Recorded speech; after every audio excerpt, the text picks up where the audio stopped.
Halo semuanya, selamat datang di channel Bram Novendra. Kali ini gue bakal ngebahas si MV Agusta ini. Jadi gue akan membahas seputar reliability, spare part, dan jangka panjangnya mungkin ya, yang sering banget ditanyain sama kalian-kalian ini. Gimana nih kalau ngerawat motor Itali, punya motor Itali mahal segala macem.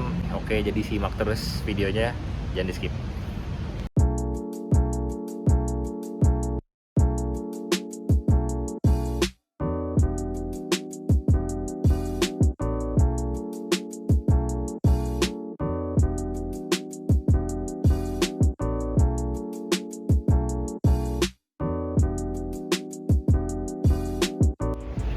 Yes, jadi ini dia motornya, si MV Agusta F3 675. Ada beberapa pertanyaan yang udah gue rangkum menjadi 3 seputar motor ini, yaitu yang pertama, apakah motor ini rewel, lebih rewel dari motor Jepang. Yang kedua, apakah spare partnya mahal dan susah dicari. Dan yang ketiga, bagaimana untuk perawatan jangka panjangnya. Nah, kali ini gue bakal bahas satu persatu dari pertanyaan tersebut, biar kalian juga makin paham ya seputar MV Agusta ini.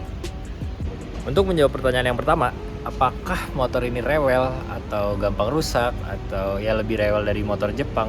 Balik lagi ke pemiliknya ya. Jadi tergantung ke pemiliknya. Kalau bagi gue pribadi, untuk merawat motor ini atau motor-motor gue sebelumnya, gue mempunyai 3 aspek tertentu yang perlu dijalankan, yaitu yang pertama gimana kalian cara merawatnya, yang kedua gimana cara makainya, dan yang ketiga adalah modifikasi apa aja yang nempel pada motor kalian. Karena 3 aspek itu menurut gue sangat berpengaruh untuk rewel dan reliabilitas motor tersebut gitu.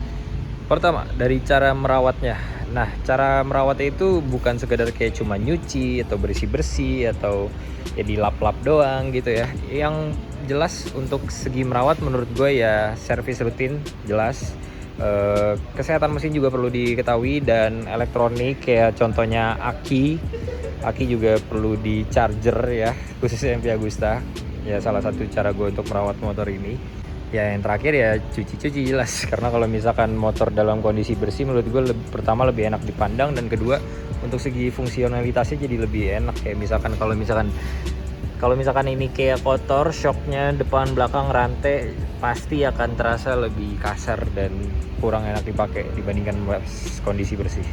Dan kalau ngomongin cara merawat juga, sebenarnya MV Agusta tuh simple permasalahannya yang di 3 silinder ini. Gue nggak tahu ya, harusnya sama yang Brutale juga, yang Turismo Veloce. Trouble itu rata-rata di gas dan aki. Jadi kalau untuk gas emang dia kan ride by wire. Menurut gue juga ini problem karena teknologinya yang sudah maju gitu. Jadi kebanyakan MV Agusta throttle-nya problem karena dia sudah ride by wire, jadi dia pakai magnet dalamnya, dan banyak orang yang belum tahu cara merawatnya pada masa itu menurut gue ya. Pada tahun 2012 ini kan cukup modern ya teknologi. Dan kalau urusan aki, karena kompresi motor ini besar dan untuk nge-crank mesin motor ini biar bisa nyalanya lebih segar, itu dibutuhkan juga aki yang benar-benar optimal gitu. Dan MV Agusta sendiri nih, kalau kalian mau lihat, bahkan MV Agusta sendiri menyediakan soket chargeran dari pabriknya, karena mereka tahu kalau kapasitas akinya tuh kalau nggak di charger, gue rasa nggak bakal tahan lama gitu. Jadi mereka sudah prepare pun untuk perawatan akinya ya. Ya memang ini segi uniknya dari MV Agusta lah.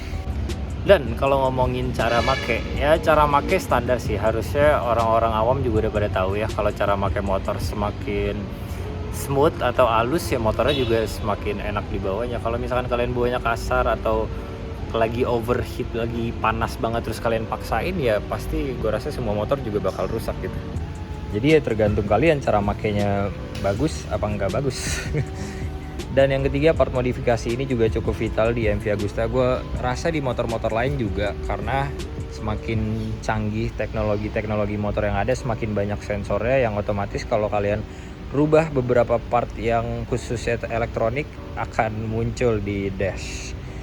Contohnya mungkin seperti knalpot itu kan rata-rata kan tersambung ke servo motor. Nah, kalau misalkan udah ganti knalpot, biasanya pasang namanya servo body. Itu untuk ngakalin biar nggak muncul kode-kode exhaust valve di dashnya. Dan di sini gue belum pasang, jadi ya bakal muncul suatu saat, tapi gue juga nggak tahu. Itu gampang sih sebenarnya, nggak mengganggu, tinggal di reset. Terus Kalau kayak modelan quick shift udah bawaan, kalau kalian ganti juga pasti bakal bermasalah karena ya ini kan nyambung ke ECU juga, elektronik lagi. Kopling bisa jadi kalau pitchnya tidak benar, pitchnya kekecilan, ini bakal nggak ada jedanya dan bakal selip, dan ya balik lagi bakal malfunction lagi. Jadi beberapa hal kayak gitulah, hal-hal minor yang harusnya kalian tahu. Sebenarnya dibilang rewel tuh bukan rewel ya, tapi lebih ke peka, karena motor ini suka ngasih kode, jadi kita harus peka. Jadi karena teknologinya semakin canggih, semakin sensitif pula sensor-sensornya kayak gitu. Nah, gue rasa kalau udah ngelakuin 3 aspek tersebut dengan baik dan benar, motornya juga nggak akan bermasalah sih, karena itu yang selama ini gue ikutin dan so far motornya juga aman-aman aja. Dari segi sensor dan teknologi dia lebih sensitif, jadi mau nggak mau harus kalian merawatnya juga lebih spesial. Seperti orang ini dirawatnya harus lebih spesial. Kedua, apakah spare part motor ini tersedia dan apakah mahal spare partnya? Kalau untuk ketersediaan spare part menurut gua ini tuh mirip-mirip Yamaha, karena kalian harus ya minimal nyetok lah barang-barang yang akan sekiranya perlu diganti gitu untuk berjenjang beberapa kilometer. Nggak bisa yang langsung misalkan motor kalian trouble besok ke bengkel terus langsung ada barangnya, itu jarang banget sih. Tapi biasanya MV Agusta kalau misalkan trouble yang sering kayak yang gue bilang tadi, throttle gitu, aki, mereka udah ready sih rata-rata. Jadi untuk common problem MV Agusta rata-rata sudah, kecuali kayak gue ini udah 10.000 km, bearingnya udah lumayan kotor dan segala macam, itu gue perlu pesan dulu. Untungnya masih bisa dipakai jadi aman. Tapi ya gue udah mulai nyetok dari sekarang. Jadi kalau punya MV Agusta ya enaknya stok barang dulu aja, jadi kalian juga tenang. Kalau untuk harga sejujurnya menurut gue masih affordable untuk motor Eropa, nggak yang mahal-mahal banget. Gue juga jujur belum pernah ganti apa-apa ya selain aki. Kalau untuk servis sebenarnya standar untuk big bike menurut gue ya, di range 3-4 jutaan, itu juga mahalnya di oli. Kalau misalkan tanpa oli kayak jasa doang itu paling 1-2 jutaan. Dan gue sukanya mekanik MV Agusta itu ya mungkin karena motornya dikit ya, jadi mekanik-mekanik itu kayak udah paham gitu loh masalah-masalah motor pada owner MV Agusta tertentu. Contohnya kayak punya gua, jadi diupdate mulu setiap gua ke bengkel, masalahnya apa mas, jadi ya mereka udah tahu gitu, udah enak. Jadi motor juga selalu seger dalam kondisi fit gitu kalau habis dari bengkel. Dan ya itu sih menurut gua nggak cukup mahal ya. Mahal murah sih relatif. Kalau misalkan kalian udah bisa beli big bike ini, harusnya sanggup lah untuk membiayai servis-servis segala macam ya. Kayak contohnya throttle, kalau misalkan kalian ganti full throttle by wire sampai ke ECU 1 set gitu, itu 3 jutaan yang menurut gue masih affordable. Nggak yang nyampe 10-15 juta. Gue nggak tahu ya kalau Ducati, BMW, Aprilia yang Eropa lainnya. Tapi menurut gue sebagai motor Eropa ini masih masuk akal harganya. Nggak yang hedonisme banget gitu. Dan ya itu sih kalau untuk menjawab spare partnya terbilang nggak mahal tapi nggak murah-murah juga. Dan untuk ketersediaan barang ya kalian harus pesan beberapa part yang sekiranya bakal perlu diganti gitu, kecuali yang vital sering rusak ya. Tapi at least nanya dulu, dan nanya ke mekanik MV itu udah kayak nanya ke resepsionis hotel gitu. Ramah sekali, mantap, saya suka. Dan yang terakhir untuk jangka panjangnya, itu juga gue belum tahu, soalnya motor ini baru setengah tahun di gue. Itu pun setengah tahunnya bukan gue yang ngerawat dari kilometer 0, nih kilometernya BTW 11.700an. Waktu gue ambil tuh 9.500 di tahun 2000, di tahun lalu. Berarti kalau dari 2012 motor ini baru berjalan 1000 km setiap tahunnya. Kalau sekarang 11.700 berarti 1100 km setiap tahunnya. Wow. Dan ya untuk jangka panjangnya gue juga jujur belum tahu, karena gue juga cukup jarang pakai motor ini karena kesibukan gue. Dan yang bikin gue insecure, gue nanya orang MV ya, kilometer tertinggi MV Agusta di Indonesia tuh berapa yang pernah diservis. Kata dia tuh range-nya paling 30-40 ribu, itu pun yang versi touring, Turismo Veloce. Gue so far nemu F3 yang kilometernya cukup tinggi itu 20-an ribu lah.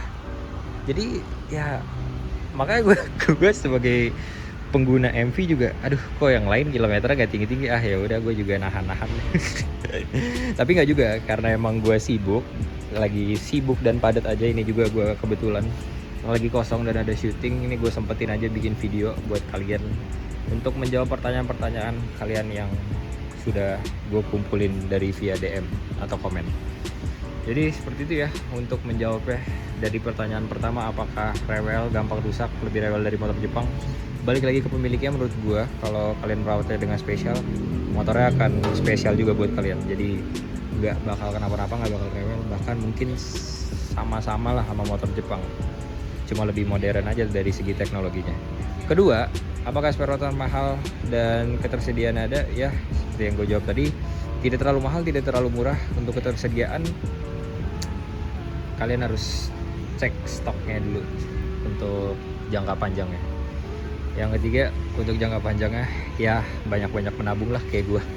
Tapi bagus sih, gue semenjak punya MV ini nggak modif apa-apa yang aneh-aneh, makin banyak nabung karena takut kenapa-napa suatu saat. Jadi ya keuangannya jadi lebih stabil. Jadi ya segitulah ya, motor Itali ini. Jadi bagi kalian yang suka denger rumor MV Agusta gampang rusak, rewel segala macam, better kalian punya dulu motornya dan merasakannya. Karena kalau kalian belum punya dan belum merasakan ya kalian nggak bisa tahu. Hanya mendengar saja. Gue sebagai pengguna MV Agusta ini, yang menurut gue motornya sangat-sangat sehat sih. Jadi paling sekian dulu untuk video yang cukup panjang dan simple ini.